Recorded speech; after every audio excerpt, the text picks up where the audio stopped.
ପିଲାମାନେ, ପୁଣି ଆସିଯାଇଛି ନୂଆ ବର୍ଷର ପ୍ରଥମ ରବିବାର। ତମ ସମସ୍ତଙ୍କୁ ଇଂରାଜୀ ନବବର୍ଷ 2024ର ଅନେକ ଅନେକ ଶୁଭେଚ୍ଛା। ଶୀତୁଆ ସକାଳେ ଉଠି ନିତ୍ୟକର୍ମ ସାରି ତମେ ସବୁ ରେଡ଼ିଓ ପାଖରେ ବସିଯିବଣି।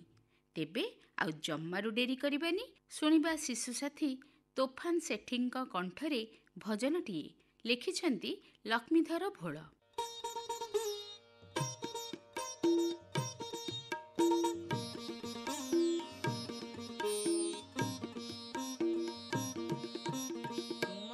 ମନ୍ଦିରେ କେତେ ଯେ ନେଇଛ ଆଦର କରିଛ କେତେ, ଆନନ୍ଦ ବଜାରେ ବୁଲାଇ ମଜାରେ ରଖାଇଛ ଶ୍ରୀକ୍ଷେତ୍ରେ। କ୍ଷୀରି ଖଜା ପିଠା କାନିକା ଅବଢ଼ା ଖୁଆଇ ଛାଡ଼ିଛ ମୋତେ ମୋର ଜଗନ୍ନାଥେ, ଆହେ ଜଗନ୍ନାଥେ ମୋର ଜଗନ୍ନାଥେ, ଆହେ ଜଗନ୍ନାଥେ। ତୁମରି ମନ୍ଦିରେ କେତେ ଯେ ନେଇଛ ଆଦର କରିଛ କେତେ, ଆନନ୍ଦ ବଜାରେ ବୁଲାଇ ମଜାରେ ରଖାଇଛ ଶ୍ରୀକ୍ଷେତ୍ରେ। କ୍ଷୀରି ଖଜା ପିଠା କାନିକା ଅବଢ଼ା ଖୁଆଇ ଛାଡ଼ିଛ ମୋତେ ମୋର ଜଗନ୍ନାଥେ, ଆହେ ଜଗନ୍ନାଥେ ମୋର ଜଗନ୍ନାଥେ, ଆହେ ଜଗନ୍ନାଥେ।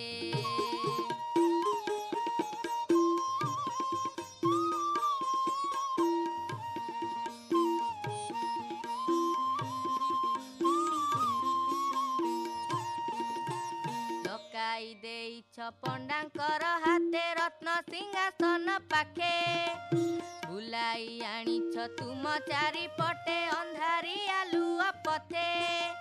ଡକାଇ ଦେଇଛ ପଣ୍ଡାଙ୍କର ହାତେ ରତ୍ନ ସିଂହାସନ ପାଖେ, ବୁଲାଇ ଆଣିଛ ତୁମ ଚାରିପଟେ ଅନ୍ଧାରି ଆଲୁଅ ପଥେ। କେତେ ରୂପ କେତେ ନୀତି ନିତ୍ୟ କର୍ମ, କେତେ ରୂପ କେତେ ନୀତି ନିତ୍ୟ କର୍ମ ଦେଖାଇ ଛାଡ଼ିଛ ମୋତେ ମୋର ଜଗନ୍ନାଥେ, ଆହେ ଜଗନ୍ନାଥେ ମୋର ଜଗନ୍ନାଥେ, ଆହେ ଜଗନ୍ନାଥେ।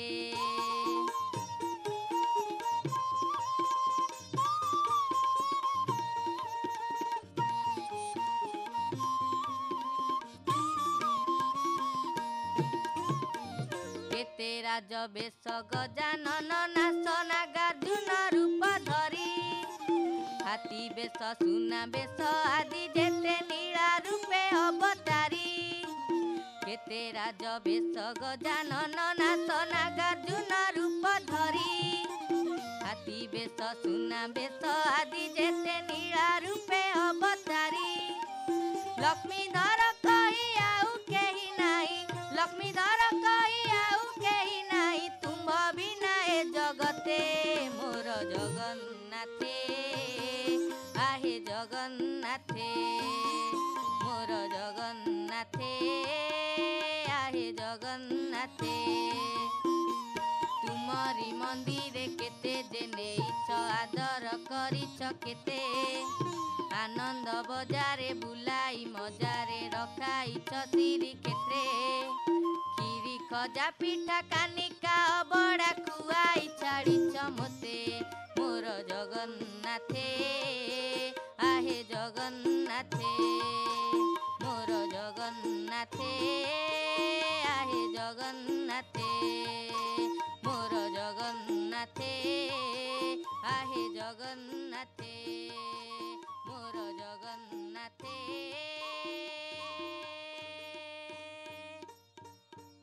ଆହେ ଜଗନ୍ନାଥେ। ବାଃ, ଖୁବ୍ ସୁନ୍ଦର ଭଜନଟି ଗାଇ ଶୁଣିଦେଲେ ତୋଫାନ ସେଠୀ। ପିଲାଏ, କଥାରେ ଅଛି ଅହିଂସା ପରମ ଧର୍ମ। ହିଂସା କରିବା, କଳି କରିବା, ମାଡ଼ଗୋଳ କରିବା ସବୁ ନିହାତି ଖରାପ କଥା। ସମସ୍ତଙ୍କ ସହ ମିଳିମିଶି ରହିବା, ଭଲ ପାଇବା, ସ୍ନେହ ଶ୍ରଦ୍ଧା କରିବା ହେଲା ପ୍ରକୃତ ଜୀବନର ସାର। ତେଣୁ ତମେ ପିଲାମାନେ କେବେ କାହା ସହ କଳିଗୋଳ କରିବନି। ଖରାପ କଥା କହିବନି କି ମାଡ଼ଗୋଳ କରିବନି। ଆସ ପିଲେ, ଶୁଣିବା ଗପଟିଏ ଅହିଂସା ପରମ ଧର୍ମ। ଗପଟିକୁ ତମକୁ କହିଛନ୍ତି ମହିଜା ଦଳବେହେରା। ରମଣ ଓ ରାଜୁ ଦୁଇଜଣ ଭାରି ସାଙ୍ଗ। ଏକା ଶ୍ରେଣୀ ଓ ଏକା ବିଦ୍ୟାଳୟରେ ପାଠ ପଢ଼ନ୍ତି। ଦୁଇ ଜଣଙ୍କ ମନ ମିଶିଥିବାରୁ ଯାହା କରନ୍ତି ଦୁହେଁ ମିଶିକି କରନ୍ତି ସାଙ୍ଗ ହେଇକି। ଦିନେ ଦୁହେଁ ନଈ କୂଳରେ ଖେଳୁଥାନ୍ତି। ଦେଖିଲେ ଜଣେ ନଈରୁ ମାଛ ନେଇଗଲା ବେଳେ ଗୋଟେ ମାଛ ଖସି ବାଲିରେ ପଡ଼ି ଛଟପଟ ହେଲା। ରାଜୁ ଧାଇଁ ଯାଇ ମାଛଟିକୁ ଧରି ନେଇ ଘରକୁ ନେଇଯିବାକୁ ଚାହିଁଲା। ରମଣ ବାଧା ଦେଲା, କହିଲା ପାଣି ଯିବ, ତାକୁ ନଈରେ ଛାଡ଼ିଦେବା, ନହେଲେ ସେ ମରିଯିବ। ରାଜୁ କହିଲା ମୁଁ ନେଇ ମାଆଙ୍କୁ ଦେଲେ ସେ ବଢ଼ିଆ ମାଛ ତରକାରୀ କରିବେ। ରମଣ କହିଲା ମୋ ମା ମନା କରନ୍ତି, ଜୀବଙ୍କୁ ମାରିବନି, ଆମର ତ ଆମିଷ କେହି ଖାଉନି, ଚାଲ ତାକୁ ପାଣିରେ ଛାଡ଼ିଦେବା। ରାଜୁ କହିଲା ନା ନା, ମୁଁ ଘରକୁ ନେବି, ଇଏ ମୋର। ଦୁଇ ସାଙ୍ଗ ଛଡ଼ା ପଡ଼ା ହୋଇ ବାଲିରେ ଗଡ଼ାଗଡ଼ି ହେଲେ। ଦୁଇ ଜଣଙ୍କୁ ଗଡ଼ାଗଡ଼ି ହେବା ଦେଖି ଜଣେ ବୁଢ଼ା ମଉସା ତାଙ୍କ ପାଖକୁ ଆସି କଳିର କାରଣ ପଚାରିଲେ। ରାଜୁ ରମଣ ସବୁ କଥା କହିଲେ। ବୁଢ଼ା ମଉସା କହିଲେ ଆରେ ତମେ ସବୁ ପାଠ ପଢ଼ୁଛଟି? ଦୁହେଁ କହିଲେ ହଁ ମଉସା, ଆମେ ପାଠ ପଢ଼ୁଛୁ। ବୁଢ଼ା ମଉସା ତାଙ୍କ ପିଠି ଥାପୁଡ଼ି କହିଲେ ପାଠ ପଢ଼ିଛ, ଜାଣିଥିବ, ସତ କହିବ, କେବେ ହିଂସା କରିବନି। ଗୌତମ ବୁଦ୍ଧଙ୍କ କଥା ପଢ଼ିଛଟି? ରମଣ ଆଗ କହିଲା ହଁ ମଉସା, ହଁ ମଉସା। ବୁଢ଼ା ମଉସା ହସି ହସି କହିଲେ ଆଚ୍ଛା ସେ କ'ଣ କହିଛନ୍ତି କହିଲ ଦେଖି? ରମଣ କହିଲା ସେ କହିଛନ୍ତି ଜୀବେ ଦୟା ଆଉ ଅହିଂସା ପରମ ଧର୍ମ। ବୁଢ଼ା ମଉସା କହିଲେ ସାର କଥାଟି ତ ଜାଣିଛ, ଚାଲ ଏଥର ମାଛକୁ ପାଣିରେ ଛାଡ଼ିଦେବା, ଦୟା ବି ହେବ, ଅହିଂସା ବି ହେବ। ଜାଣିଛ ପିଲେ, ଆମେ ତ କାହାକୁ ଜୀବନ ଦେଇପାରିବାନି, ତେବେ ମାରିବା କ'ଣ ପାଇଁ? ତାପରେ ପିଲାଏ ଭାବିଲ ସେ ଆମର କିଛି କ୍ଷତି ମଧ୍ୟ କରିନାହିଁ, ତେବେ ଆମେ ହିଂସା ମଧ୍ୟ କରିବା ଉଚିତ ହେବନି। ରାଜୁ ଓ ରମଣ କହିଲେ ହଁ ମଉସା, ଆପଣ ଯାହା କହିଲେ ସେଇଆ କରିବା। ବୁଢ଼ା ମଉସା କହିଲେ ଆରେ ତମେ ଦୁଇଟା ସୁନା ପିଲା, ଟିକେ ବାଟ ବୁଲି ଯାଇଥିଲ, ମନେ ରଖିଥିବ ଆମ ସମସ୍ତଙ୍କୁ ଭଗବାନ ଗଢ଼ିଛନ୍ତି, ଆମେ ତାଙ୍କ ସନ୍ତାନ, ତେଣୁ ପରସ୍ପରକୁ ଭଲ ପାଇବା। ତାପରେ ବି ଦେଖ ଭଗବାନ ଆମକୁ ବାଘ ସିଂହ ପରି ମୁନିଆ ଦାନ୍ତ ଦେଇନାହାନ୍ତି, ଆମ ଦାନ୍ତ ତ ମୋତି ଭଳି ସୁନ୍ଦର। ବୁଢ଼ା ଯା ପୁଣି କହିଲେ ମୋ ଦାନ୍ତ ତ ଆଉ ନାହିଁ, ଏ ଦୁଇ ଚାରିଟା ପାନ ଖାଇ କଳା ପଡ଼ିଗଲାଣି। ରାଜୁ ରମଣ କହିଲେ ଆପଣଙ୍କ ମା ପାନ ଖାଇବାକୁ ମନା କଲେନି, ଏଇଟା ମନ୍ଦ ଅଭ୍ୟାସ, ସେ ଜାଣିନଥିଲେ। ବୁଢ଼ା ମଉସା କହିଲେ ମୋ ମାଟା ଏତେ କଥା ଜାଣିନଥିଲା ବା, ତମେ ଦୁଇ ପଣ୍ଡିତ ଆସ ପାଣିରେ ମାଛ ଟିକେ ଛାଡ଼ିଦେବା। ବୁଢ଼ା ମଉସା ଦୁଇ ଜଣଙ୍କ ହାତ ଧରି ଗଲେ, ଦୁହେଁ ମାଛକୁ ପାଣିରେ ଛାଡ଼ିଦେଲେ। ମାଛ ପହଁରି ପହଁରି ପଳେଇଲା। ପିଲା ଦୁଇଟି ଭାରି ଖୁସି ହେଲେ ଦେଖି। ବୁଢ଼ା ମଉସା ପଚାରିଲେ ତରକାରୀ ନା ଏ କାମଟି ବେଶୀ ଭଲ ଲାଗିଲା କହିଲ? ଦୁଇ ଜଣ ପାଟି କରି କହିଲେ ମାଛକୁ ପାଣିରେ ଛାଡ଼ିଦେଇ ବେଶୀ ଖୁସି ଲାଗିଲା। ବୁଢ଼ା ମଉସା କହିଲେ ଅନ୍ୟର ଉପକାରରେ ବେଶୀ ଆନନ୍ଦ ଥାଏ, ଅନ୍ୟକୁ ଭଲ ପାଇବ। ବାଘ ସିଂହ ହିଂସ୍ର ଜୀବ, ତଥାପି ନିଜ ଛୁଆକୁ ଭଲ ପାଆନ୍ତି। ତମମାନେ ମଣିଷ, ତମେ ସମସ୍ତଙ୍କୁ ବାପା ମା ଗୁରୁଜନ ପ୍ରକୃତି ପରିବେଶ ସମସ୍ତଙ୍କୁ ଭଲ ପାଇବ, ମିଳିମିଶି ଚଳିବ, ସାହାଯ୍ୟ କରିବ, ଭଗବାନଙ୍କୁ କେବେ ଭୁଲିବନି, ପ୍ରାର୍ଥନା କରିବ। ପ୍ରାର୍ଥନା କ'ଣ କରିବ? ହେ ଭଗବାନ ଭଲ ବୁଦ୍ଧି ଦିଅ, ଜଗତ କଲ୍ୟାଣ ହଉ। ରାଜୁ ରମଣ କହିଲେ ମଉସା ଆମେ ସବୁ ରବିବାର ସନ୍ଧ୍ୟାରେ ଏଇଠିକି ଆସିବୁ, ଆପଣଙ୍କ ଠାରୁ ଭଲ କଥା ଶୁଣିବୁ। ବୁଢ଼ା ମଉସା କହିଲେ ସାଙ୍ଗମାନଙ୍କୁ ବି ଆଣିବ, ଭୁଲିବନି ମ। ଆଜି କ'ଣ ଭଲ କଥାଟି ଶିଖିଲ? ରାଜୁ ରମଣ ଖୁସିରେ କହିଲେ ମଉସା ଅହିଂସା ପରମ ଧର୍ମ, ଅହିଂସା ପରମ ଧର୍ମ, ପ୍ରଣାମ କରି ଘରକୁ ଫେରିଗଲେ। ପିଲାଏ, ଗପରୁ କ'ଣ ଶିଖିଲ? ହିଂସା କରିବା କେବଳ ଯେ ଶରୀର ପାଇଁ ତା ନୁହେଁ, ଆମ ମନ ପାଇଁ ମଧ୍ୟ ଭଲ ନୁହେଁ। ତେଣୁ ସବୁବେଳେ ଚେଷ୍ଟା କରିବ ଅହିଂସକ ହେବା ପାଇଁ। ପିଲାଏ, ଏଥର ଆସ, ତୋଫାନ ସେଠୀ ଆମକୁ ଆଉ ଗୋଟେ ଗୀତ ଗାଇକି ଶୁଣେଇବେ, ଯାହାକୁ ଲେଖିଛନ୍ତି କ୍ଷୀରୋଦ ଚନ୍ଦ୍ର ପୋଥାଳ। ଚୁପଚାପ ହେଇ ବସି ଶୁଣିବା।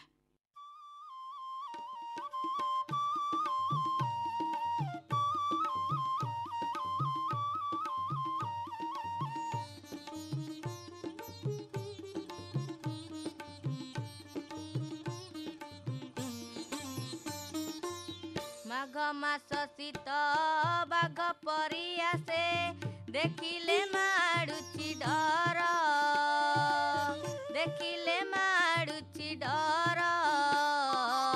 ବେଳ ବୁଡ଼ି ଗଲେ ଆଇକି ଆମର ଆସିଯାଏ ଭାଲୁ ଜ୍ୱର, ହୋ ଆସିଯାଏ ଭାଲୁ ଜ୍ୱର। ମାଘ ମାସ ଶୀତ ବାଘ ପରି ଆସେ, ଦେଖିଲେ ମାଡୁଛି ଡର, ଦେଖିଲେ ମାଡୁଛି ଡର। ବେଳ ବୁଡ଼ି ଗଲେ ଆଇକି ଆମର ଆସିଯାଏ ଭାଲୁ ଜ୍ୱର, ହୋ ଆସିଯାଏ ଭାଲୁ ଜ୍ୱର।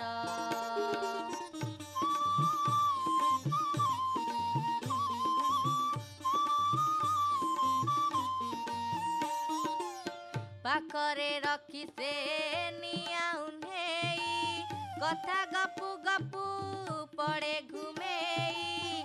ପାଖରେ ରଖି ସେ ନିଆଁ ଉହ୍ନେଇ, କଥା ଗପୁ ଗପୁ ପଡ଼େ ଘୁମେଇ।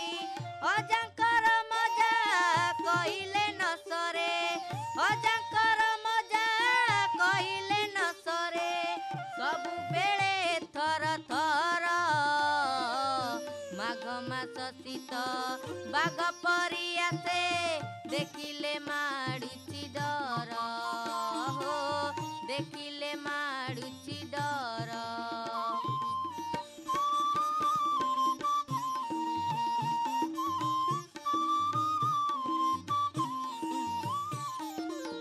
ନୂଆ ଭୁଆ ଶୁଣି ମୋର ଭାଉଜ, ନଥାଏ ତ ତାକୁ ଟିକିଏ ଲାଜ। ନୂଆ ଭୁଆ ଶୁଣି ମୋର ଭାଉଜ, ନଥାଏ ତ ତାକୁ ଟିକିଏ ଲାଜ। ଦିନ ଦୁଇ ଘଡ଼ି ହେଲେ ଯାଇ ଫିଟେ, ଦିନ ଦୁଇ ଘଡ଼ି ହେଲେ ଯାଇ ଫିଟେ ତାଙ୍କରି ଶୋଇବା ଘର। ମାଘ ମାସ ଶୀତ ବାଘ ପରି ଆସେ, ଦେଖିଲେ ମାଡୁଛି ଡର, ହୋ ଦେଖିଲେ ମାଡୁଛି ଡର। ମାଘ ମାସ ଶୀତ ବାଘ ପରି ଆସେ, ଦେଖିଲେ ମାଡୁଛି ଡର, ଦେଖିଲେ ମାଡୁଛି ଡର। ବେଳ ବୁଡ଼ି ଗଲେ ଆଇକି ଆମର ଆସିଯାଏ ଭାଲୁ ଜ୍ୱର, ହୋ ଆସିଯାଏ ଭାଲୁ ଜ୍ୱର, ହୋ ଆସିଯାଏ ଭାଲୁ ଜ୍ୱର। ଗପ ଶୁଣିଲ, ଗୀତ ଶୁଣିଲ, ଏଥର ଚାଲ ପିଲେ ଶୁଣିବା କବିତା। କବିତାର ଶୀର୍ଷକ ହେଲା ଭାଲୁ ନାଚଇ। କବିତାଟିକୁ ଆବୃତ୍ତି କରିଛନ୍ତି ମହିଜା ଦଳବେହେରା। ଭାଲୁ ନାଚଇ ଥାଇ କି ଥାଇ, କୋଇଲି ଗାଏ ଗୀତ, କଜଳପାତି ତା ସତେ ଆସି ବସିଯାଏ ଯେମିତ। ମାଙ୍କଡ଼ ଅଜା ବଜାଏ ବାଜା, ଗୀତର ତାଳ ଧରି, ତା ନାଚ ଦେଖି ଖୁସିରେ ମାମା ହସଇ କିରି କିରି। କହନ୍ତି ମା ନାଚଟି ପରା ଦେହକୁ ଭାରି ହିତ, ଭାଲୁ ନାଚଇ ଥାଇ କି ଥାଇ, କୋଇଲି ଗାଏ ଗୀତ, କଜଳପାତି ତା ସତେ ଆସି ବସିଯାଏ ଯେମିତ। ଭାଲୁ ନାଚଇ ଥାଇ କି ଥାଇ, କୋଇଲି ଗାଏ ଗୀତ। ମନକୁ ମନ ନାଚିଲା ମାମା, ହୋଇକି ମନେ ଖୁସି, କୋଇଲି ପୁଣି କଜଳପାତି ତା ସତେ ଗଲେ ମିଶି। କହନ୍ତି ମା ନାଚି ଗାଇକି ଜଗତ ତମେ ଜିତ, ভাল নাচই থেইকি থেই কোইলি গায়ে গীতা ভাল ନାଚଇ ଥାଇକି ଥାଇ କୋଇଲି ଗାଏ ଗୀତ। ପିଲାମାନେ ତମ ସହ କଥା ହଉ ହଉ ଦେଖିଲଣି ଜଣେ କୁନି ଭଉଣୀ ଆସି କେତେବେଳୁ ଏଇଠି ମୋ ପାଖରେ ବସିଛନ୍ତି। ଗୋଟେ ହ୍ୱାଇଟ୍ କଲର୍ର ସାର୍ଟ ପିନ୍ଧିଛନ୍ତି, ମ୍ୟାଚିଂ ଜିନ୍ସ ପିନ୍ଧିଛନ୍ତି ଡେନିମ୍ର, ଆଉ ଗୋଟେ ସୁନ୍ଦର କ୍ଲିପ୍ ମୁଣ୍ଡରେ ଲଗେଇକି ଆସିଛନ୍ତି। ଝିଅ ତମ ନାଁ କ'ଣ କହିଦେଲ? ମୋ ନାଁ ଅମ୍ବିକା ପ୍ରିୟଦର୍ଶିନୀ। ଅମ୍ବିକା ପ୍ରିୟଦର୍ଶିନୀ, ବଢ଼ିଆ ନାଁଟା। ଘରେ କ'ଣ ଡାକନ୍ତି? ଗୁନୁ ଡାକନ୍ତି। ଗୁନୁ? ଆଜ୍ଞା। ସମସ୍ତେ? ମୋ ମାମା ମୋତେ ନନୁ ଡାକନ୍ତି। ଆଉ ସମସ୍ତେ ଗୁନୁ ଡାକନ୍ତି? ଆଜ୍ଞା। କୋଉଥିରେ ବେଶୀ ଖୁସି ହୁଅ, ଗୁନୁରେ ନା ନନୁରେ? ମୋତେ ସବୁଥର ଭଲ ଲାଗେ। ଯିଏ ଯୋଉ ନାଁରେ ଡାକିଲେ ତମେ ଦୌଡ଼ିକି ପଳାଅ? ଆଜ୍ଞା। ବଦମାସି କର ଘରେ? ନାଇଁ ମୁଁ କରେନି। ଜମାରୁ ନେଇ? ନାଇଁ। ମାଡ଼ ଫାଡ଼ ହୁଏ? ନାଇଁ, ଗାଳି ହୁଏ। କୋଉଥିପାଇଁକା? କଲର୍ ୱେଷ୍ଟ କଲେ ମାମା ଶୋଧନ୍ତି ଏମିତି। ହଁ, ମାନେ କଲରିଂ କଲାବେଳେ କଲର୍ ୱେଷ୍ଟ କରିଦିଅ? ଆଜ୍ଞା। ଏଇଟା ତ ଓବିୟସ୍, Yeah. ହେଇଯାଏ ବେଳେ ବେଳେ, ଛୋଟ ପିଲା ହେଇଯାଏ। Yes. ଆଉ ସେମିତି କିଛି ବଡ଼ ମିଷ୍ଟେକ୍ କରନି ତ? ନାଇଁ ନାଇଁ, ବଡ଼ ମିଷ୍ଟେକ୍ କରେନି ମୁଁ ଏମିତି। କରନି? ନାଇଁ। କୋଉ କ୍ଲାସ୍ରେ ପଢ଼ୁଛ ତମେ? ମୁଁ 3 କ୍ଲାସ୍ରେ ପଢ଼ୁଛି। କୋଉ school? Dream India school, Gopal Sagar. କେମିତି ସ୍କୁଲକୁ ଯାଅ? ଅଟୋରେ ଯାଏ। ସକାଳ 8:45ରେ ଯାଏ। କ୍ଲାସ୍ କେତେବେଳେ ଷ୍ଟାର୍ଟ ହୁଏ? 9ରେ। 9ରୁ କେତେଟା? 3 PM। 9ଟାରୁ 3ଟା? Yes. ନା, ଆଉ ଲଞ୍ଚ ଆୱାର ହେଉଥିବ? ୟେସ୍। ନେଇକି ଘରୁ ଯାଅ ଟିଫିନ୍? ଆଜ୍ଞା। କ'ଣ ନିଅ ଟିଫିନ୍? ଭାତ, ଡାଲି, ଏମିତି ତରକାରୀ କ'ଣ ସବୁ ନେଇଯାଏ, ମାମା ଦିଅନ୍ତି। ଆଜ୍ଞା। ଭାତ ଡାଲି ତରକାରୀ ମାନେ ଫୁଲ୍ ଲଞ୍ଚ ନେଇକି ଯାଅ? ଆଜ୍ଞା। କୋଉ ଖାଇବା ଜିନିଷଟା ତମେ ବେଶୀ ଖୁସି ହୁଅ ଟିଫିନ୍ ଖୋଲିକି ଦେଖିଦେଲା କ୍ଷଣି, ଯେ ୱାଓ ଆଜି ମାମା ଏଇଟା ଦେଇଛନ୍ତି? ଖେଚେଡ଼ି। ଖେଚେଡ଼ି ଭାତ? ଆଜ୍ଞା। ମୋତେ ଖେଚେଡ଼ି ଭଲ ଲାଗେ। ଆଉ ମାମାଙ୍କୁ କହିଲେ ମାମା ବେଶୀ ଖେଚେଡ଼ି ଦିଅନ୍ତି ହଁ। ଲଞ୍ଚରେ। ଆଜ୍ଞା। ଆଉ ଯୋଉଦିନ ଖେଚେଡ଼ି ଦିଅନ୍ତି ତମେ ପୁରା ମନ ଖୁସିରେ ଟିଫିନ୍ ଖାଲି କରିଦିଅ? ଆଜ୍ଞା। ପୁରା? ଆଜ୍ଞା। ଅଟୋରେ ହିଁ ଆସ? ଆଜ୍ଞା। ସ୍କୁଲରେ କ'ଣ କ'ଣ ପଢ଼ା ହେଉଛି, କ'ଣ କ'ଣ ସବଜେକ୍ଟ ଅଛି? ସ୍କୁଲରେ ସବଜେକ୍ଟ ଅଛି, ମ୍ୟାଥ୍ ଅଛି, ଇଂଲିଶ ଅଛି, କମ୍ପ୍ୟୁଟର ଅଛି, ଜିକେ ଅଛି, ତାପରେ SST, ସାଇନ୍ସ, ଏମିତି ବହୁତ ସାରା ସବଜେକ୍ଟ ଅଛି, 8-9ଟା ଖଣ୍ଡେ। ଆମର କିନ୍ତୁ ବେଶୀ ପଢ଼ା ହେଇନି, ଆମର କିନ୍ତୁ ପଢ଼ା ହେଇଛି ଏତେ ସାରା। ଆଜ୍ଞା। ଏକ୍ଜାମ୍? ଏକ୍ଜାମ୍ ଏଇକା ଗଲା ଗୋଟେ, ହାପିଲିଟେ ଯାଇଛି। କେମିତି ହେଇଛି ହାପିଲି? ହାପିଲି ରେଜଲ୍ଟ ବାହାରିନି। ହଁ, ରେଜଲ୍ଟ ତ ବାହାରିନି, କିନ୍ତୁ କେମିତି ହେଇଛି? ସାଟିସ୍ଫ୍ୟାକ୍ଟୋରି ରେଜଲ୍ଟ ନା ନାହିଁ? ତମେ ଭାବୁଛ ଆଉ ଟିକେ ବେଟର୍ ହେଇପାରିଥାନ୍ତା କି କ'ଣ? ଠିକ୍ ଠାକ୍ ଅଛି। ମାନେ ମୋତେ ଲାଗେ ମୋର କାଳେ ମାର୍କ କଟିଯିବ, ମାମା କହନ୍ତି ନାଇଁ ଚିନ୍ତା କରନା ଭଲ ହେବ। ଭଲ ହେବ? ମାମା କନଫିଡେନ୍ସ ଦିଅନ୍ତି ନା? ୟେସ୍। ସବୁ ବାପା ମା ସେୟା କରନ୍ତି, ପିଲାମାନଙ୍କୁ କନଫିଡେନ୍ସ ଦିଅନ୍ତି ୟେସ୍। ନା? ୟେସ୍। ଆଜି ତମେ ଆମ ପିଲାମାନଙ୍କୁ କ'ଣ ସବୁ କରିକି ଶୁଣେଇବ? ମୁଁ ଗୀତ ଶୁଣେଇବି, ଗପ କହିବି, ଆଉ କବିତାଟେ ଶୁଣେଇବି। ଆଚ୍ଛା ଅମ୍ବିକା, ତମେ ଲିଜର ଟାଇମ୍ରେ ଯେତେବେଳେ ପଢ଼ାପଢ଼ି କରନି, ଖେଳକୁଦ କରନି, କ'ଣ କର? ମୋତେ ଗୀତ ଗାଇବାଟା ଭଲ ଲାଗେ ବେଶୀ। ଗୀତ ଗାଉଛ? ୟେସ୍। ହଁ। ହଁ। ଶିଖୁଛ? ହଁ। କେତେ ବର୍ଷ ହେଲାଣି ଶିଖୁଛ? 2 କ୍ଲାସ୍ରୁ ଶିଖୁଛି। 2 କ୍ଲାସ୍ରୁ? ଏବେ କୋଉ କ୍ଲାସ୍ ତମର? 3 ମାନେ ବର୍ଷେ? ବର୍ଷେ ହେଲାଣି ଶିଖୁଛ। ଘରେ ଆସି କୋଉ ସାର୍ ଶିଖଉଛନ୍ତି ନା ତମେ ଯାଉଛ ତାଙ୍କ ପାଖକୁ? ନାଇଁ, ମୋତେ ମୋ ଜେଜେ ଶିଖାନ୍ତି। ଜେଜେ ଶିଖଉଛନ୍ତି ଗୀତ? କ'ଣ ଆଜ୍ଞା। ତମ ଜେଜେଙ୍କ ନାଁ? ଅଦ୍ୱୈତ ଚରଣ ମହାପାତ୍ର। ସିଏ ଗୀତ ଗାଆନ୍ତି? ଆଜ୍ଞା। ତମେ କ'ଣ କ'ଣ ସବୁ ଗୀତ ଶିଖିଲଣି? ମୁଁ ଏତେ କିଛି ଗୀତ ଶିଖିନି, କାହିଁକିନା ମୁଁ ଏବେ ଜଷ୍ଟ ନୂଆ ନୂଆ ଆରମ୍ଭ କରିଛି ଜେଜେଙ୍କ ପାଖରେ। ତ ଯେମିତିକି ଟିକି ଝରଣା, ଟିକି ଠାକୁର, ଗୋଟେ ଦେଶ ବନ୍ଦନା, ମୋର ସ୍ୱରଟା ମନେ ଅଛି। ଆଜି ଆମ ପିଲାମାନଙ୍କୁ କ'ଣ ଗାଇକି ଶୁଣେଇବ? ଟିକି ଝରଣା। ଟିକି ଝରଣା? ଆଜ୍ଞା। ଆଚ୍ଛା, ଗାଇଦିଅ। ଟିକି ଝରଣା, ଟିକି ଝରଣା, କେଡ଼େ ସୁନ୍ଦର ତୋ ଘର କରଣା। ଟିକି ଝରଣା, ଟିକି ଝରଣା, କେଡ଼େ ସୁନ୍ଦର ତୋ ଘର କରଣା। ବଣ ମୂଲକରେ କରିଛୁ ଘର, ବାବତସକୁ ନାହିଁ ଖାତର। ବଣ ମୂଲକରେ କରିଛୁ ଘର, ବାବତସକୁ ନାହିଁ ଖାତର। ଉଚ୍ଚ ପର୍ବତେ ନାଚ କରୁଥାଉ, ଉଚ୍ଚ ପର୍ବତେ ନାଚ କରୁଥାଉ, କୁଳୁ କୁଳୁ ନାଦେ ବଜାଇ ବୀଣା, ଟିକି ଝରଣା କେଡ଼େ ସୁନ୍ଦର ତୋ ଘର କରଣା, ଟିକି ଝରଣା କେଡ଼େ ସୁନ୍ଦର ତୋ ଘର କରଣା।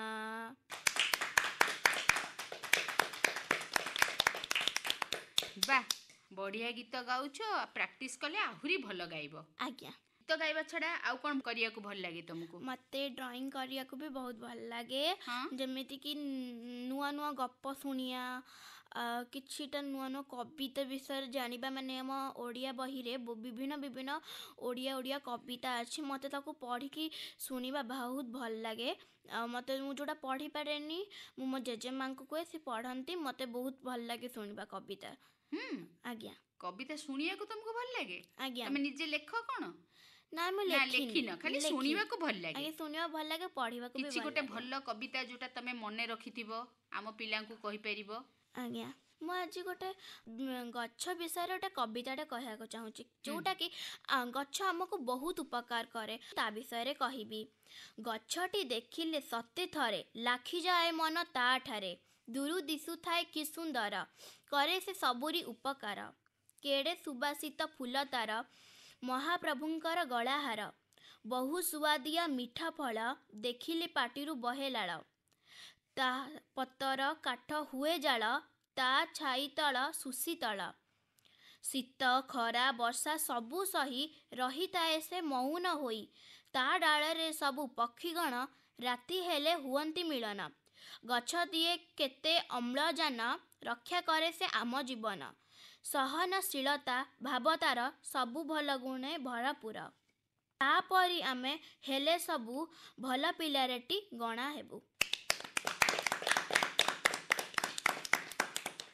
ବାଃ, ଗଛ ବିଷୟରେ ଗୋଟେ ବଢ଼ିଆ କବିତା କହିଲ। ଆଉ ଗଛ ପ୍ରକୃତରେ ଆମର ବନ୍ଧୁ ନା? ଆଜ୍ଞା। କ'ଣ କ'ଣ ଉପକାରରେ ଆସେ ଗଛ କହିଲ? ଆମକୁ ଫଳ ଦିଏ, ଛାଇ ଦିଏ, ବିଭିନ୍ନ ଆମକୁ ଅମ୍ଳଜାନ ବି ଦିଏ, ବିଭିନ୍ନ ଔଷଧ ବି ସେଥିରେ ବନେ। ଆଉ ସିଏ ଆମକୁ କାଠ ଦିଏ, ଯେଉଁଥିରେ କି ଆମେ ନିଆଁ ଲଗେଇକି ରୋଷେଇ କରିପାରୁ। ଆଉ କାଠର ସବୁ ଜିନିଷ ତିଆରି ହୁଏ? କାଠରେ ସବୁ, ହଁ, ଖଟ, ଆଲମିରା, ସବୁ କାଠ ସବୁ ଜିନିଷ ତିଆରି ହୁଏ। ବନେ। ହଁ, ଆଉ ଆମେ ଗଛ ବିନା ବଞ୍ଚି ପାରିବୁନି। ସିଏ ଆମ ଜୀବନ ରକ୍ଷା କରେ, କାହିଁକି ନା ସିଏ ଆମକୁ ଅମ୍ଳଜାନ ଦିଏ। ଆଉ ଗୋଟେ ଜିନିଷ ଭୁଲିଗଲ, ଗଛ ଦିଏ ଫୁଲ, ପ୍ରକୃତିର ସବୁଠୁ ସୁନ୍ଦର ଉପହାର ନା? ଆଜ୍ଞା।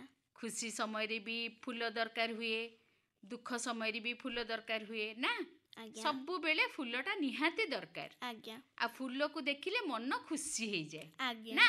ଆଜ୍ଞା। ଯିଏ ଦୁଃଖରେ ବସିଥିବ ତାକୁ ନେଇକି ତମେ ଯଦି ଗୋଟେ ରେଡ୍ ରୋଜ୍ ଦେଇଦବ କି ଗୋଟେ ଯେକୌଣସି ଫୁଲ ଦେଇଦବ, ତା ମନ ଖୁସି ହେଇଯିବ କି ନାହିଁ କହିଲ? ତା ମନ ବହୁତ ଖୁସି ହେଇଯିବ। ଯାହା ବଗିଚାରେ ସୁନ୍ଦର ଫୁଲ ସବୁ ଫୁଟିଥିବ, ତାକୁ ତମେ ଦେଖ କି ନାହିଁ?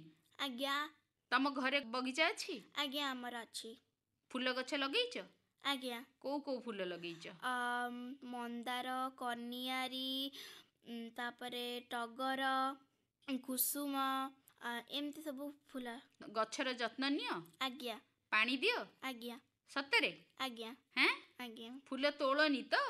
ନାଇଁ, ତୋଳେନି। ଯଦି ତୋଳା ହୁଏ, ଖାଲି ଆମର ମନ୍ଦିର ଅଛି ଗିର୍ଧାରୀଙ୍କର, ସେତିକି ବେଳେ ରାଧା ଗିର୍ଧାରୀଙ୍କ ହାର ବନିବା ପାଇଁ ସେତେବେଳେ ଖାଲି ତୋଳା ହୁଏ। ତୋଳିକି ମନ୍ଦିରରେ ବ୍ୟବହାର କର ଆଜ୍ଞା। ନା? ଆଜ୍ଞା। ତମେ କହିଲ ତମ ଘରେ ବଗିଚା ଅଛି, ତମେ ପାଣି ଦିଅ, ଆଉ ତମେ କିଛି ଚଗଲାମି ବି କରନି। ତମେ ତ ଏତେ ବଡ଼ ପିଲା ହେଲଣି, ମାମାକୁ କିଛି କାମରେ ସାହାଯ୍ୟ କର? ଆଜ୍ଞା, ମୁଁ କରେ। କ'ଣ କାମରେ ସାହାଯ୍ୟ କର କହିଲ? ଯେମିତିକି ଘର ଓଳାଇ ନଥାଏ, ମାମାଙ୍କ ଦେହ ବ୍ୟସ୍ତ ଲାଗୁଥାଏ, ଓଳେଇ ଦିଏ। ଆଉ ଯେମିତିକି ପରା ସଜାଡ଼ି ଦିଏ। ତାପରେ ଥାକ ହରିକା, ମାନେ ଦୀପାବଳି ଆଇଲେ ସବୁ ଥାକ ସଫା କରାଯାଏ ଘର। ସଫା କରାଯାଏ। ମୁଁ ଘର ସଫା କରିବାରେ ହେଲ୍ପ କରେ। ଆଉ ଯେମିତିକି ମାମାଙ୍କର ଏବେ କଲେଜ ମାମା ଯାଆନ୍ତି, ତ ମାମା ମୁରୁଜ ପକାଇବାକୁ ତ ଟାଇମ୍ ହୁଏନି କାର୍ତ୍ତିକ ମାସରେ, ତ ମୁଁ ହିଁ ପକାଏ। ମାମାଙ୍କୁ ଟାଇମ୍ ହୁଏନି ଜମା। ଆଉ ଯଦି ଟାଇମ୍ ହୁଏ, ମାମାଙ୍କର ମୋର ମିଶିକି ପକାଉ। ଆଉ ଯଦି ଟାଇମ୍ ହୁଏନି, ମୁଁ ପକାଏ। ଏମିତି ସବୁ ତମେ ଘରର। ମୁରୁଜ ବି ପକେଇ ଜାଣିଛ? ଆଜ୍ଞା। ଆଜ୍ଞା। ପୁରା କଲରଫୁଲ ଇଏରେ କର? ଆଜ୍ଞା। ହଁ, ନା ହ୍ୱାଇଟ୍ ଖାଲି? ନାଇଁ, କଲରଫୁଲ। କଲରଫୁଲ ବଡ଼ ବଡ଼ ମୁରୁଜ? ନା ଛୋଟ ଛୋଟ ଛୋଟ ଛୋଟ ଛୋଟ ଛୋଟ ତ ଶିଖୁଛ ଏବେ ଆସ୍ତେ ଆସ୍ତେ। ଆଜ୍ଞା। ଆଚ୍ଛା ତମେ ନିଜ କାମ ନିଜେ କର କି ନାହିଁ? ମାମାଙ୍କୁ ତ ତମେ ସାହାଯ୍ୟ କର ଘର କାମରେ, ନିଜ କାମ ନିଜେ କର କି ନାହିଁ? ଆଜ୍ଞା ମାନେ ସ୍କୁଲରୁ ଆସିଲେ ବହି ବ୍ୟାଗ୍ ସଜାଡ଼ିକି ରଖିବା, ଆଜ୍ଞା ନିଜ ସବୁ ଷ୍ଟଡି ଟେବୁଲ୍ ସଜାଡ଼ିକି ରଖିବା, ପେନ୍ ପେନ୍ସିଲ୍ ଜୋତା ମୋଜା ସବୁକୁ ସଫା କରି ରଖିବା, ଏଇଟା କର କି ନାହିଁ କୁହ? ଆଜ୍ଞା କର କରେ କରେ କର କରେ ନିଜ ଷ୍ଟଡି ଟେବୁଲ୍ ପ୍ରତି ସପ୍ତାହ ସଜାଡ଼, ଆଜ୍ଞା ପେପର ଚେଞ୍ଜ କରି କ୍ଲଥ୍ ଚେଞ୍ଜ କରି ସଫା କରି ପୋଛି ବହିପତ୍ର ରଖ। ହୁଁ। ଆଉ ତମ ବ୍ୟାଗ୍ ପତ୍ର ସବୁ ସ୍କୁଲ ଯିବା ଆଗରୁ ରୁଟିନ୍ ହିସାବରେ କିଏ ସଜାଡ଼େ? ମୁଁ ସଜାଡ଼େ। ଅମ୍ବିକା, ତମେ କହୁଥିଲ ତମ ପାଖରେ ବହୁତ ଗୁଡ଼େ ଗପ ବହି ଅଛି। ଆଜ୍ଞା। ତମେ ନିଜେ ଗପ ବହି ପଢ଼ ନା ନାଇଁ କିଏ ପଢ଼ିକି ତମକୁ ଶୁଣାଏ? ନାଇଁ ମୁଁ ନିଜେ ପଢ଼େ। ନିଜେ ପଢ଼? ହଁ କିଛି ଗପ ମନେ ରଖିଛ? ଆଜ୍ଞା। କ'ଣ ଗପ ଆଜି କହିବ ଆମ ପିଲାମାନଙ୍କୁ, ତା ନାଁଟା କହିଲ? ମୁଁ ଆଜି କହିବାକୁ ଯାଉଛି କାହିଁକି ଆମେ ଶନିଦେବଙ୍କୁ ଜଡ଼ା ତେଲ ଚଢ଼ାଉ। ଦିନେକର କଥା, ସେତେବେଳେ ରାମାୟଣ ସରିଥିଲା। ଆଉ ସେତେବେଳର ଯୁଗର ସବୁଠୁ ଶକ୍ତିଶାଳୀ ଥିଲେ ହନୁମାନ। ଆଉ ଏ ଖବର ଯେତେବେଳେ ଶନିଦେବଙ୍କ କତିକି ଗଲା, ଶନିଦେବ ଭାବିଲେ ମୁଁ ଥାଉ ଥାଉ ହନୁମାନ କେମିତି ଶକ୍ତିଶାଳୀ ହେଇପାରିବେ, ମୁଁ ହିଁ ସବୁଠୁ ଶ୍ରେଷ୍ଠ ଆଉ ଶକ୍ତିଶାଳୀ। ସେଇଥିପାଇଁ ସେ ହନୁମାନଙ୍କ କତିକି ଯାଇ ହନୁମାନଙ୍କୁ ଯୁଦ୍ଧ କରିବା ପାଇଁ କହିଲେ। କିନ୍ତୁ ସେତେବେଳେ ହନୁମାନ ଶ୍ରୀରାମଙ୍କ ନାଁରେ ତପସ୍ୟା କରୁଥିଲେ, ଆଉ ସେ ତପସ୍ୟାରୁ ତେଣୁ ସେ ଉଠିଲେ ନାହିଁ। ଆଉ ଶନିଦେବ କ'ଣ କରିବେ ଭାବିକି ସିଏ ଏକ ଉପାୟ ଚିନ୍ତା କଲେ ଓ ଶ୍ରୀରାମଙ୍କ ନାଁରେ ବହୁତ ଗୁଡ଼ାଏ ଖରାପ କଥା କହିଲେ, ଯାହାକୁ ଶୁଣି ହନୁମାନ ବହୁତ ରାଗିଗଲେ ଆଉ ତପସ୍ୟାରୁ ଉଠି ଶନିଦେବଙ୍କ ସାଙ୍ଗରେ ଯୁଦ୍ଧ ଆରମ୍ଭ କଲେ। ହନୁମାନ ନିଜ ଲାଙ୍ଗୁଡ଼ରେ ଶନିଦେବଙ୍କୁ ବାନ୍ଧି ଗୋଟେ ପାହାଡ଼ରୁ ଆଉ ଗୋଟେ ପାହାଡ଼କୁ ଧରି ବାଡ଼େଇଲେ, ଯେଉଁଥିରେ କି ଶନିଦେବଙ୍କୁ ବହୁତ ଆଘାତ ପହଞ୍ଚିଲା ଆଉ ତାଙ୍କୁ ବହୁତ ବି କଷ୍ଟ ହେଲା। ତାକୁ ସବୁ ସହ୍ୟ ନ କରିପାରି ହନୁମାନ ତାଙ୍କୁ ଆଣି ଶୁଆଇ ଦେଇ ତାଙ୍କ ଦେହ ଯାକ ଜଡ଼ା ତେଲ ଲଗେଇଦେଲେ। ଆଉ ସେଇଦିନ ଠାରୁ ସବୁ ଭକ୍ତ ଶନିଦେବଙ୍କୁ ଜଡ଼ା ତେଲ ଚଢ଼ାନ୍ତି। ବଢ଼ିଆ ଗପ। ଯାହା ହଉ ଗୋଟେ ପୌରାଣିକ ଗପ କହିଲ ତମେ, ବଢ଼ିଆ ଲାଗିଲା। ଏ ଗପଟା ତମକୁ କିଏ ଶିଖେଇଛି? ଜେଜେ ପଢ଼େଇଛନ୍ତି, ମୋତେ କହୁଥିଲେ ଥରେ। ଜେଜେ ପଢ଼ିକି ଏଇ ଗପଟା ତମକୁ ଶୁଣେଇଥିଲେ, ଆଜ୍ଞା। ତମେ ଶୁଣିକି ମନେ ରଖିଛ। ଆଜ୍ଞା ଶୁଣିକି ଗୋଟେ ମୋର ଗୋଟେ କପି ଅଛି, ସେଥିରେ ମୁଁ ଲେଖିଥିଲି। ହଁ, ଆଜ୍ଞା। କେତେଟା ଗପ ଲେଖିଲଣି ସେଇ କପିରେ? 5ଟା ଖଣ୍ଡେ ଲେଖିଦେଇଛି। 5ଟା ଗପ ଲେଖିଦେଇଛ? ଆଜ୍ଞା। ଆଚ୍ଛା ଅମ୍ବିକା, ତମେ ଗୀତ ଗାଉଛ, ଖେଳୁଛ, କବିତା ଶୁଣୁଛ, ଆଉ ଗପ ବି ଶୁଣୁଛ, କ'ଣ ଭାବିଛ ବଡ଼ ହେଇକି କ'ଣ ହବ? ମୁଁ ବଡ଼ ହେଇକି IAS ଅଫିସର ହେବି। IAS officer? ଆଜ୍ଞା। କାହିଁ IAS ଅଫିସର ହବ ବୋଲି ଭାବିଛ? ମୋତେ IAS ଅଫିସର ଯେତିକ ସବୁ କାମ ମୋତେ ସେଟା ସବୁ ବହୁତ ଭଲ ଲାଗେ। ସେଇ ସକାଶେ ମୁଁ IAS ଅଫିସର ହେବାକୁ ଚାହୁଁଛି। ଆଉ ମୁଁ ଏ କଥା ମୋ ବଡ଼ବାପାଙ୍କୁ କହିଥିଲି। ମୋ ବଡ଼ବାପା କହିଥିଲେ କି ହଉ ତାହେଲେ ତୁ ବଡ଼ ହେଇକି IAS ଅଫିସର ହେବୁ। ତ ମୁଁ ସେତେବେଳେ ଭାବିଥିଲି କି ମୁଁ IAS ଅଫିସର ହିଁ ହେବି। ତ ସେଇଥିପାଇଁ ମୁଁ IAS ଅଫିସର ହେବାର ଚିନ୍ତା କରିଛି। ସେମାନେ ପ୍ରଶାସନିକ ସେବା କରନ୍ତି ଆଉ ଲୋକମାନଙ୍କ ଭଲ ପାଇଁ କାମ କରନ୍ତି, ଲୋକମାନଙ୍କ ଭଲ ପାଇଁ ନା କାମ କରନ୍ତି, ଦେଶର ଉନ୍ନତି ପାଇଁ କାମ ଦେଶର କରନ୍ତି। ଉନ୍ନତି ପାଇଁ କାମ କରନ୍ତି। ଆଉ ମୋତେ ସେଇ ଗୋଟିକ ବହୁତ ଭଲ ଲାଗିଲା। ତାମାନେ ତ ତମକୁ ବହୁତ ପଢ଼ିବାକୁ ପଡ଼ିବ, ବହୁତ ପରିଶ୍ରମ କରିବାକୁ ପଡ଼ିବ। ଆଜ୍ଞା ମୋତେ ଯେତେ ପରିଶ୍ରମ କରିବାର ଅଛି ମୁଁ କରିବି, କିନ୍ତୁ ମୋର ଇଚ୍ଛା ଯେ ମୁଁ IAS ଅଫିସର ହେବାର ଅଛି, ତ ମୁଁ ହେବି। ଯାହା ହଉ, ବହୁତ ବଢ଼ିଆ କଥା। ଆମର ଶୁଭକାମନା ଯେ ତମେ ବଡ଼ ହୁଅ ଆଉ ଗୋଟେ ଭଲ ମଣିଷ ହୁଅ। ତା ଛଡ଼ା ତମର ସ୍ୱପ୍ନ ସାକାର ହଉ, ତମେ ଜଣେ ସଫଳ IAS ଅଫିସର ହୁଅ, ହେଲା? ଧନ୍ୟବାଦ। Thank you. ଆଜି ତ ପିଲାଏ ସମୟ ସରି ସରି ଆସିଲାଣି। ପୁଣି ଥରେ ତମ ସହ ଭେଟ ହେବ ଆଗାମୀ ରବିବାର ଠିକ୍ ସକାଳ 7:25 ଶୁଣିବାକୁ ଜମାରେ ଭୁଲିବନି ତମର ପ୍ରିୟ କାର୍ଯ୍ୟକ୍ରମ ଶିଶୁ ସଂସାର। ତେବେ ଆଜିର ଶିଶୁ ସଂସାରକୁ ଏଇଠି ରଖି ଉଠିବା।